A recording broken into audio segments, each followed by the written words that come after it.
போகிறது 10th maths 3rd chapter பயிற்சி 3.18 5வது சம் பார்க்க போகிறோம். சம் பார்க்குறதுக்கு முன்னாடி இது வரைக்கும் நம்ம சேனலை சப்ஸ்கிரைப் பண்ணாதவங்க சப்ஸ்கிரைப் பண்ணி சப்போர்ட் பண்ணுங்கள். என்ன கொஷின் கொடுத்துருக்காங்க பாருங்கள். பின்வரும் அணி சமன்பாடுகளில் இருந்து எக்ஸ் ஒய் மற்றும் இசட்டின் மதிப்புகளை காண்க. 2 சப்டிவிஷன் நமக்கு கொடுத்துருக்காங்க. இதில் எக்ஸு ஒய் இசட்டோட மதிப்பு என்ன அப்படின்றத நம்ம கேட்டிருக்காங்க. சரிங்களா?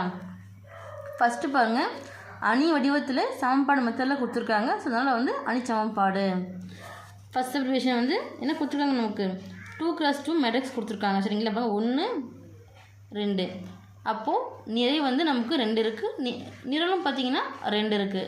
சரிங்களா? அப்போ 2x2 மேட்ரிக்ஸ். சேம் அதே போல் பாருங்கள், நிறை 2 இருக்குது, நிரல் 2 இருக்குது. அப்போ 2x2 மேட்ரிக்ஸ். சரிங்களா? 2 பக்கமும் ஈவனாக இருந்தால் மட்டும்தான் நம்மளால் அடுத்த ஸ்டெப் மூவ் பண்ணி போட முடியும். ஃபஸ்ட்டு எக்ஸ் மைனஸ் 3 எடுத்துக்கலாமா? இப்போ எக்ஸ் மைனஸ் 3 இதுக்கு நிறம் என்ன இருக்குது, 1 இருக்குது. அப்போ ஈக்குவல் 1.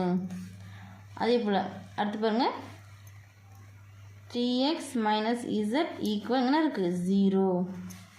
அடுத்து அப்படி நீங்கள் என்ன இருக்கோ நிறம் என்ன மதிப்பு இருக்கோ அதை எடுத்து எழுதிக்கணும். சரிங்களா? X plus y plus 7 equal 1. இப்போது அடுத்து x plus y plus z equal 6. இப்போது சமன்பாடு 1, சமன்பாடு 2, சமன்பாடு 3, சமன்பாடு 4. சரிங்களா? இப்போ ஃபஸ்ட் சமன்பாடு பாருங்கள். X minus 3 equal 1. அப்போது இந்த -3 ஈக்குவல் இந்த பக்கம் வந்துச்சுன்னா +3 மாறுமா? ஏன் நமக்கு எக்ஸோட மதிப்பு மட்டும்தான் தேவை. அப்போ எக்ஸ் ஈக்குவல் 1 + 3 வரும். 1 + 3 4. அப்போ எக்ஸோட மதிப்பு என்ன, 4. ஆன்சர் பிளாக்கில் கொடுத்துக்கோங்க. அடுத்து 2வது சமன்பாடு பாருங்கள். நம்ம கூட எக்ஸோட மதிப்பு இருக்குது. அப்போ எக்ஸோட மதிப்பு வச்சு அடுத்த மதிப்பு கண்டுபிடிக்கலாம். இப்போ 2வது சமன்பாடு 3x மைனஸ் இசட்டா? அப்போது 3x மைனஸ் இசட் ஈக்குவல் 0. இப்போ எக்ஸோட மதிப்பு கண்டுபிடிச்சிருந்தாலும் அப்ளை பண்ணிக்கலாமா? 3 × எக்ஸுக்கு பதிலாக 4 கொடுத்துக்கலாம். Minus Z equal 0. 3 4 பெருக்கு என்ன வரும், 12. Minus Z equal 0. இங்கே ப்ளஸ் 12 இருக்கிறது ஈக்குவலுக்கு இந்த பக்கம் வரும்போது மைனஸாக மாறுமா? அப்போ மைனஸ் இசட் ஈக்குவல் -12. நமக்கு இசட்டோட மதிப்பு மட்டும்தான் தேவை. அப்போது மைனஸு கேன்சல் ஆகிடுச்சுன்னா இசட் ஈக்குவல் +12. இது இசட்டின் மதிப்பு. அடுத்து எக்ஸ் இருக்குது, இசட் இருக்குது, ஒய் கண்டுபிடிக்கலாமா? அடுத்து பாருங்கள், 3வது சமன்பாடு உங்களுக்கு தேவை அப்படின்னா இங்கே மேலே 1வது சமன்பாட்டிலிருந்து கீழே 2வது சமன்பாட்டிலிருந்து அப்படின்னு எடுத்து எழுதிக்கலாம். இப்போ அடுத்து 3வது சமன்பாடு x plus y plus 7 equal 1. இப்போ எக்ஸோட மதிப்பு என்ன, 4 ப்ளஸ் ஒய் கண்டுபிடிக்கணும். +7 ஈக்குவல் 1. 4 7 கூட்டினா 11. அப்போ ஒய் ப்ளஸ் 11 ஈக்குவல் 1. இந்த பக்கம் 11 இருக்கிறது ஈக்குவல் அந்த பக்கம் வரும்போது ப்ளஸ்ஸாக கட்ட மைனஸாக மாறுமா? அப்போ ஒய் ஈக்குவல் 1 - 11 வரும். இப்போ கழிச்சா என்ன வரும், -10. அப்போ ஒய் ஈக்குவல் -10. இது ஒய்யின் மதிப்பு. இப்போ இங்கே பார்த்தீங்கன்னா இப்போ எக்ஸுக்கு ஆகட்டும் ஒய்க்கு ஆகட்டும் மதிப்பு நீங்கள் கண்டுபிடிக்கிறீங்க. எக்ஸுக்கும் இசட்டுக்கும் மதிப்பு கண்டுபிடிச்சிட்டிங்க. ஒய் கண்டுபிடிக்கணுன்னாலும் கூட பார்த்தீங்கன்னா சமன்பாடு 4 அப்ளை பண்ணாலுமே சேம் இதே ஆன்சர் தான் கிடைக்கும். சரிங்களா? ஆன்சர் மாறாது. ஃபைனலாக therefore x equal 4, y equal -10, z equal 12. Answer எடுத்து கீழே பிளாக்ல எழுதிக்கோங்க. சரிங்களா? அடுத்து பாருங்கள், 2வது சப்டிவிஷன். இப்போ கொஷனில் கொடுத்துருக்க டைம் நம்ம எடுத்து எழுதியாச்சு. இங்கே நமக்கு பாருங்கள் ப்ளஸ் இருக்குது. இங்கே நமக்கு ஒரு நிறை இருக்குது, 3 நிரல் இருக்குது. இங்கே நமக்கு தனித்தனி டேர்மாக இருக்கா, அது ஃபஸ்ட்டு 1 ஆக்கிடலாம். ப்ளஸ்ன்னு இருக்கா, ஃபஸ்ட்டு எக்ஸு, சென்ட்ரலில் இருக்க ப்ளஸ்ஸு, இங்கே இருக்குது ஒய். அடுத்து பாருங்கள், ஒய் மைனஸ் இசட்டு. இங்கே இருக்கிறது எடுத்து எழுதியாச்சு. சென்ட்ரல் ப்ளஸ் இருக்குது, ஆட் பண்ணால் 4.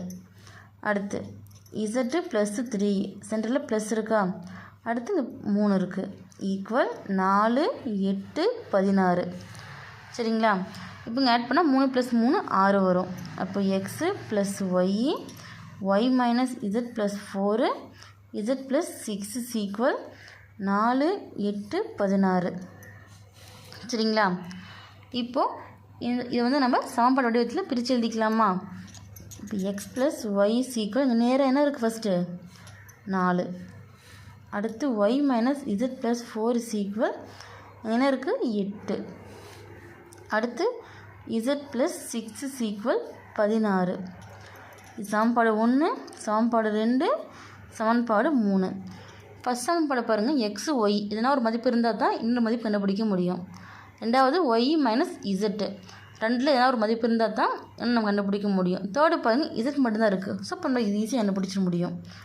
சமன்பாடு 3லிருந்து அப்படின்னு எடுத்து எழுதிட்டு முதல் சமன்பாடு என்ன இசட் ப்ளஸ்ஸு 6 சீக்வல் 16. இப்போ ப்ளஸ்ஸாக இருக்கிறது ஈக்குவலுக்கு இந்த பக்கம் வரும்போது மைனஸாக மாறுமா? இப்போ இசட் ஈக்குவல் 16 மைனஸ் 6ன்னு வரும். கழிச்சன்னா வரும் 10. அப்போ இசட்டின் மதிப்பு 10. இப்போ நம்மக்கிட்ட இசட் இருக்குது. இதை வச்சு பாருங்கள் நம்ம இசட் மதிப்பு வேறு எங்கே இருக்குது ரெண்டாவது இருக்கா? அப்போது ஒய்யோட மதிப்பு கண்டுபிடிக்க முடியும்.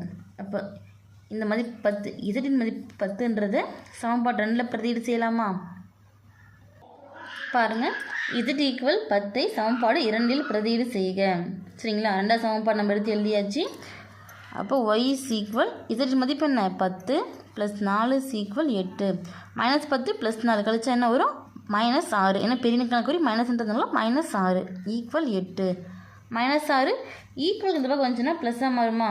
அப்போ என்னாகும் ஒய் ஈக்குவல் 8 ப்ளஸ் 6ன்னு வரும். கூட்டினா 14. இப்போ ஒய்யோட மதிப்பு என்ன 14. இதை வச்சு எக்ஸோடைய மதிப்பு கண்டுபிடிக்கலாமா? எக்ஸ்னும் போது சமன்பாடு 1. சரிங்களா? அப்போது ஒய்யின் மதிப்பை சமன்பாடு 2ல் பிரதியிட சமன்பாடு 1ல் பிரதியிட. ஒன்றாவது சமன்பாடு என்ன எக்ஸு ப்ளஸ் ஒய் ஈக்குவல் 4 ஒய்யோட மதிப்பு 14. இப்போ எக்ஸு ப்ளஸ்ஸு 14 ஈக்குவல் 4 ப்ளஸ் 14 இந்த பக்கம் வந்துச்சுன்னா மைனஸாக மாறுமா? அப்போ எக்ஸ் ஈக்குவல் 4 மைனஸ் 14 கழிச்சா என்ன வரும் மைனஸ் 10. அப்போ எக்ஸோடைய மதிப்பு மைனஸ் 10. ஃபைனலாக எல்லாம் ஆன்சர் எடுத்து எழுதிக்கோங்க. எக்ஸ் ஈக்குவல் மைனஸ் 10 ஒய்யோட மதிப்பு 14 இதனோட மதிப்பு 10. சரிங்களா? பிளாக்ல எடுத்து ஃபைனலாக எடுத்து எழுதிக்கோங்க.